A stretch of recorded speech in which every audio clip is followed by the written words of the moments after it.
Et nous sommes toujours ici au cœur du Salon international du patrimoine culturel pour cette 6e édition du Forum du patrimoine porté par la revue Atrium, patrimoine et restauration. On va s'intéresser à présent à la sauvegarde des lieux de culte, puisqu'en France, on compte plus de 40 000 églises et chapelles communales, souvent évidemment au cœur de nos villages, mais aussi des synagogues, des temples, des mosquées ou encore des édifices conventuels, ce qui porte le nombre d'édifices religieux, toutes religions confondues et propriétaires confondus, à quand même plus de 70 000 édifices, d'après donc l'Observatoire du patrimoine religieux.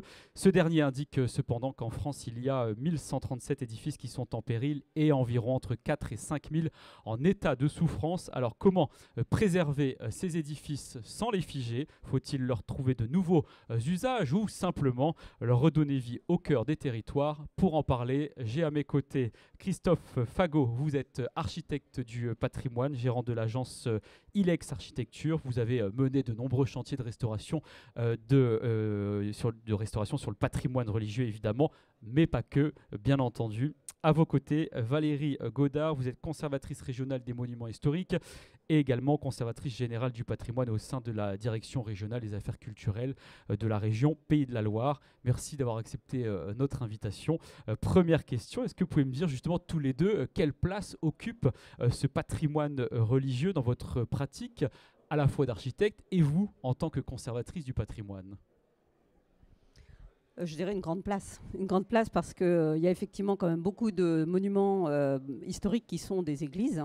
Il y a à peu près un tiers des monuments historiques en France qui sont des églises. Donc forcément, avec ce nombre très important d'églises protégées, on les retrouve ensuite dans les chantiers de restauration que nous conduisons, enfin que nous accompagnons plus exactement. Et pour vous, Christophe?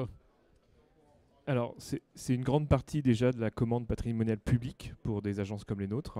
Et puis, on a aussi une part en privé, puisqu'on a des chapelles ou des édifices plus modestes qui sont aussi une partie de notre activité. Je viens de donner quelques chiffres là en introduction. Vous les confirmez, l'état du patrimoine religieux en France se porte bien, plutôt difficilement ou moyennement? Je ne sais pas si l'un ou l'autre, nous avons une vision évidemment générale sur toute la France. Je vais dans votre périmètre, voilà, alors plutôt effectivement indiquer ce qui se passe dans mon périmètre. Déjà dans mon périmètre, effectivement, région Pays de la Loire, il y a quand même beaucoup d'églises, singulièrement des églises qui ont été édifiées après la Révolution. Donc beaucoup d'églises du 19e siècle. Pour moi, il me semble que le patrimoine religieux ne se porte ni plus mal ni mieux que l'ensemble du patrimoine. Je dirais même peut-être plus qu'il se porte un peu mieux que le patrimoine privé. Le patrimoine privé, ce sont évidemment principalement les châteaux. Et le patrimoine religieux, singulièrement les églises, sont effectivement... Les églises appartiennent aux communes moi j'ai plutôt affaire à des collectivités qui sont soucieuses de la restauration de ce patrimoine. Tout à fait, et qui en prennent soin.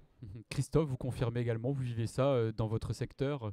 D'ailleurs, quelle est votre zone d'intervention? Alors on intervient sur la Bretagne et ses régions connexes.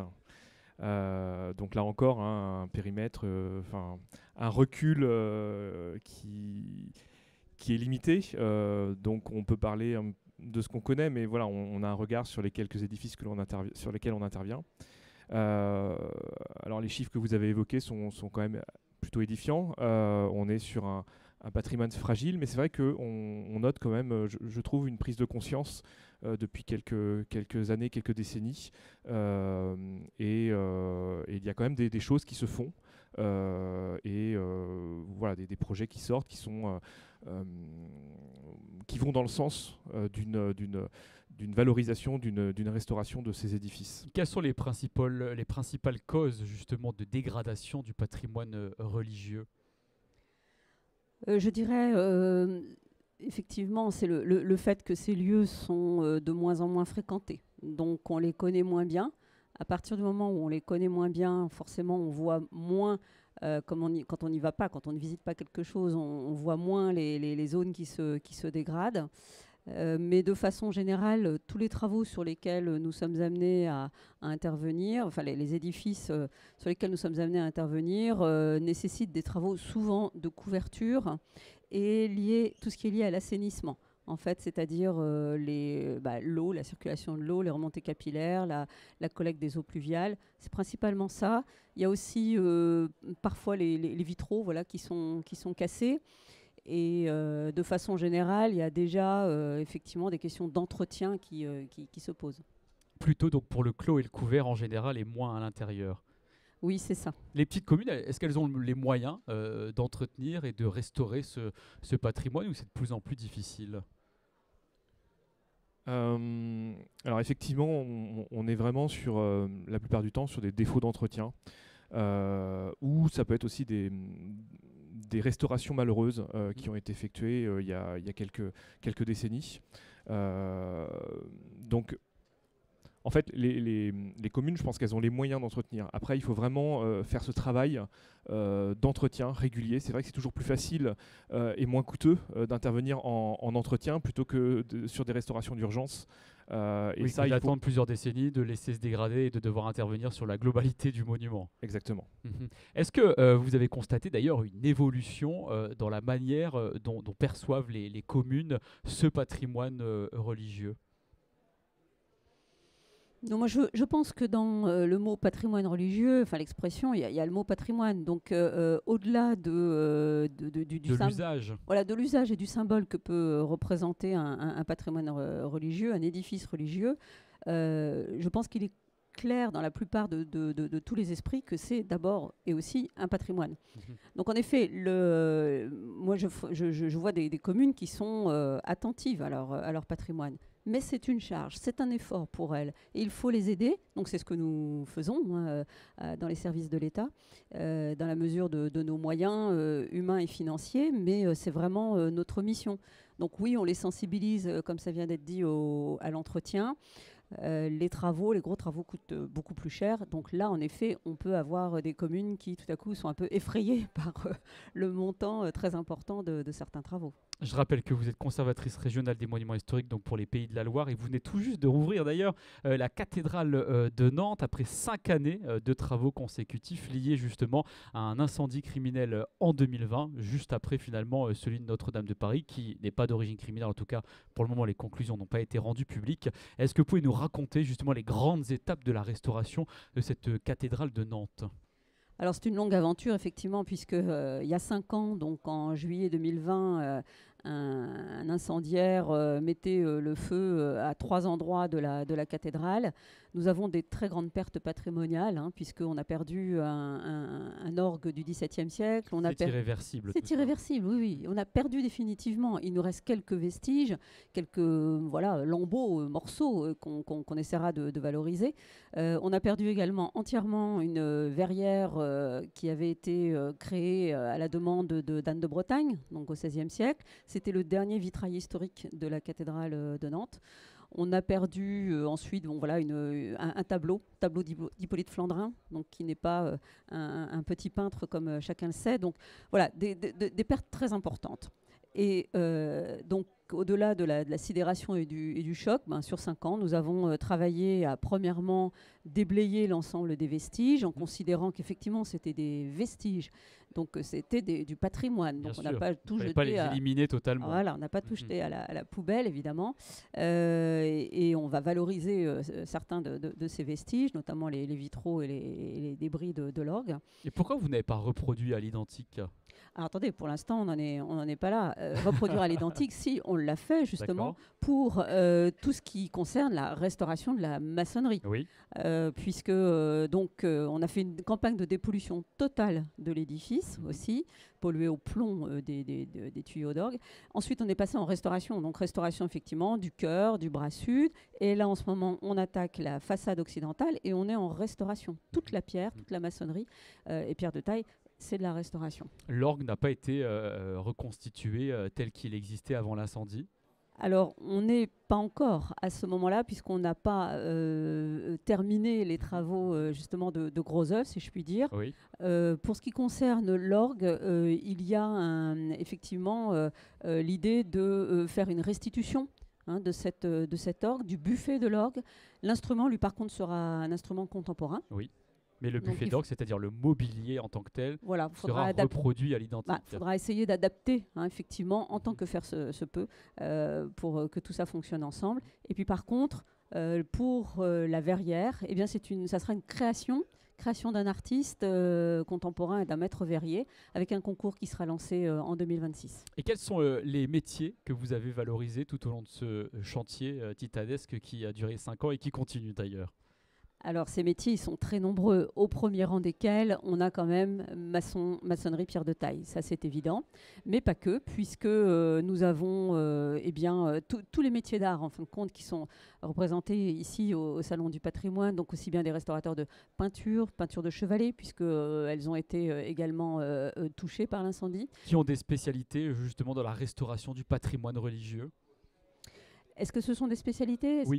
C'est vrai que des tableaux, il y en a beaucoup dans les églises. Il y a aussi donc un métier assez intéressant, c'est celui de restaurateur de textiles, notamment textiles religieux. Le jour de l'incendie, les lots d'extinction de l'incendie avaient percolé et traversé donc des vitrines où étaient exposés des tissus, donc notamment une chape du 19e siècle. Donc la chape était tachée par l'eau d'extinction qui était adjuvantée et donc ça commençait à créer un peu des taches et des auréoles. Donc nous là, avons vous avez fait appel à des restaurateurs textiles. Appelé une restauratrice textile qui a pu prendre en charge immédiatement. On a sauvé le textile. Oui. Et au-delà de la cathédrale de Nantes, comment justement la direction régionale des affaires culturelles évalue les priorités d'intervention sur du patrimoine donc cultuel? Alors nous sommes en accompagnement quasiment permanent des collectivités. Nous leur conseillons, dans le cadre du contrôle scientifique et technique, nous leur conseillons des diagnostics. Nous leur conseillons, c'est la phase numéro 1 pour pouvoir savoir où on va, c'est la boîte à outils, le guide fil, je dirais. Et ensuite, nous les accompagnons au quotidien. Alors, pas en AMO. L'AMO, l'assistance à maîtrise d'ouvrage, aujourd'hui, on tend à ce qu'elle soit privée, cette AMO, et nous subventionnons. Donc, on est vraiment au quotidien avec ces propriétaires. Comment vous arrivez à coordonner les actions entre l'État, les collectivités et également les maîtres d'œuvre, architectes? Alors justement, ça peut être le rôle d'un assistant à maîtrise d'ouvrage et sinon, nous sommes en conseil en permanence auprès des collectivités. Il y a 61% des chapelles, oratoires ou encore églises qui ne sont pas protégées au titre des monuments historiques. Ça, vous le voyez tous les jours, tous les deux. Est-ce qu'il faudrait une protection systématique d'après vous? Christophe? Je ne suis pas convaincu qu'il faille une protection systématique. Ça ne doit pas devenir un automatisme. En revanche, il faut quand même révéler l'intérêt de ces édifices-là, alors soit par un travail d'inventaire, de connaissance, pour faire émerger ce qui fait la valeur et la qualité de ces édifices. Et quand ils sont menacés de destruction, est-ce que vous êtes pour justement une mesure en fait de protection pour éviter que certaines collectivités, parce qu'elles n'ont plus les moyens ou pas le même regard sur ce patrimoine religieux, ne les détruisent?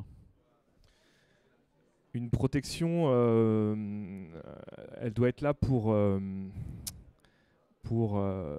comment dire, souligner la valeur singulière exactement de l'édifice. Et ça doit pas ça doit pas être un automatisme pour sauvegarder un édifice. Je pense que le travail il est ailleurs. Il faut accompagner les maîtrises d'ouvrage, il faut leur faire prendre conscience de leur patrimoine, mais pas tomber dans la facilité de la protection qui n'est pas une réponse à mon sens. Est-ce qu'il y a une différence entre la restauration d'un édifice qui est encore affecté au culte, notamment pour la cathédrale de Nantes par exemple, et celle d'un bâtiment qui a été désacralisé? En termes de restauration, je ne suis pas sûre. Disons que la différence, elle est effectivement en termes d'usage. Donc si on considère uniquement le clos couvert, à mon sens, il n'y a pas beaucoup de différence, sauf à ce que l'usage entraîne des modifications architecturales importantes.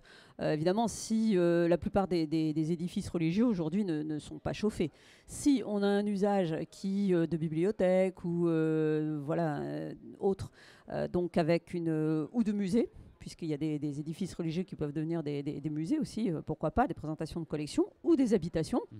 Évidemment, là, on est tout à fait dans un autre type de considération et d'approche en fait du bâti. Christophe, en tant qu'architecte, justement, comment vous abordez la question de la réaffectation d'un lieu de culte? Alors, en tant que maître d'œuvre, on intervient plutôt après le choix et le travail de programmation. Le choix du propriétaire. Alors, le choix du propriétaire ou de l'affectataire et surtout le travail de programmation. Donc, qu'est-ce qu'on va en faire? On intervient quand ce travail-là est déjà fait. Alors ça peut être, c'est le travail en général justement d'une AMO qui va être là pour accompagner les maîtrises d'ouvrage, étudier les besoins à l'échelle du territoire, mettre tout le monde autour de la table parce que ça doit être un travail de consensus, à mon sens. Voilà ce que je peux en dire en fait. Quelles sont les conditions qu'il faut justement pour que la réutilisation d'un lieu de culte soit respectueuse de son histoire, de sa mémoire? Est-ce qu'il y a des points qui sont essentiels? Je pense qu'il est intéressant aussi de savoir qui est propriétaire finalement, parce qu'on parle toujours des communes, mais elles sont propriétaires pour tous les édifices qui sont antérieurs à 1905. Il y a aussi aujourd'hui beaucoup d'édifices postérieurs à 1905 qui ont été construits par les associations diocésaines et qui finalement, des constructions des années 30, ou même plus récentes, 60, qui ne sont pas tellement pérennes. Et donc on se retrouve avec des propriétaires aussi associations diocésaines face à la désaffection des affections plutôt des églises et du culte, ne savent plus quoi en faire. Donc c'est vrai que c'est pas très facile en fait de travailler avec eux pour pouvoir savoir ce qu'on peut faire des édifices. Je pense que les édifices religieux, on peut en faire beaucoup de choses. Est-ce que vous avez des exemples d'ailleurs, plutôt des réussites de réaffectation ou de reconversion qui se sont faites dans la douceur, on va dire? Il y a des exemples assez célèbres qui circulent entre professionnels, notamment à l'étranger, parce que toute l'Europe est affectée par ça. Ce n'est pas une singularité française. Français. Non. Par exemple, à Maastricht, aux Pays-Bas, il y a à Maastricht, il y a une très belle église qui a été entièrement réutilisée comme une bibliothèque. Et ça fonctionne très bien. Et on ne peut pas avoir tous les types d'usages contemporains dans ces édifices religieux. Est-ce qu'il faut finalement cohabiter avec cette symbolique d'un édifice sacré? En fait, je pense qu'il faut trouver un usage qui s'inscrit dans la continuité et qui préserve l'esprit du lieu. Alors il y a plusieurs usages qui sont possibles. Ça peut être des usages culturels, des usages sociaux. Ça peut même être des usages commerciaux. Là, j'ai un exemple qui me vient en tête, qui est assez récent, qui est à Rouen. Alors, je me souviens plus du nom de l'église, mais c'est une église désaffectée qui va être transformée en brasserie. Donc un usage qui est complètement différent de celui d'origine, mais avec un travail de valorisation et surtout de conserver ce qui fait l'essence, ce qui fait l'intérêt patrimonial de cet édifice. Alors ça, il y a des abbayes un peu extrait qui brassent de la bière, donc on n'est pas très loin. Effectivement. Des liens que l'on peut faire avec l'activité du culte. Après, c'est vrai qu'on est moins en avance que nos voisins européens sur le sujet. Je pense effectivement à nos voisins britanniques qui sont un peu plus décomplexés vis-à-vis de l'usage de ces édifices. En France, on trouve quand même quelques exemples. Alors j'ai parlé de l'exemple commercial d'une brasserie qui a un exemple un peu plutôt extrême, rare. plutôt rare. Après, il y a des exemples plus modestes qui existent. Alors, j'ai eu la chance de travailler notamment à Nantes sur la chapelle de l'Immaculée Conception, qui appartient au diocèse. Alors là, c'est un édifice qui est encore affecté au culte, mais dans le programme, on est sur une programmation qui est plutôt culturelle, mais toujours avec un lien avec l'art sacré. Donc, il y a deux activités quand même qui cohabitent au sein d'un même lieu. Oui, mais voilà, toujours avec cet esprit, toujours avec ce sens.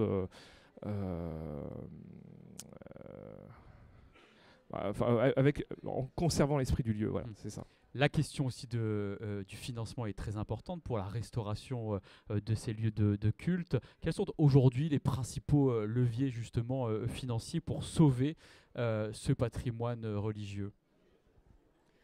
Moi, je vais parler principalement pour les édifices qui sont protégés au titre des monuments historiques.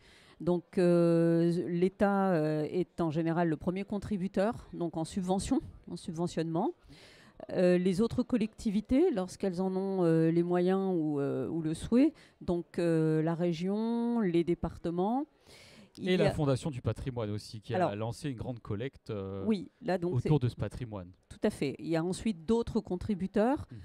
Pour être encore dans l'État, donc pour les monuments non protégés, il y a des dispositifs DETR, DECIL, pardon pour les acronymes, mais qui peuvent aussi permettre d'apporter un soutien financier.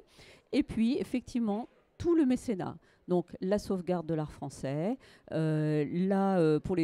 pour divers édifices, pour également la Fondation du patrimoine, et puis plein de mécénats participatifs aussi qui vraiment ne sont pas du tout anodins, apportent vraiment des contributions importantes. Christophe, vous voulez ajouter quelque chose ? Oui, et là, c'est vrai que j'ai pu travailler moi, pour des communes qui se sont montrées vraiment très, très moteurs dans la recherche de financement, des toutes petites communes avec pas forcément des gros moyens et qui ont réussi à trouver des financements assez impressionnants.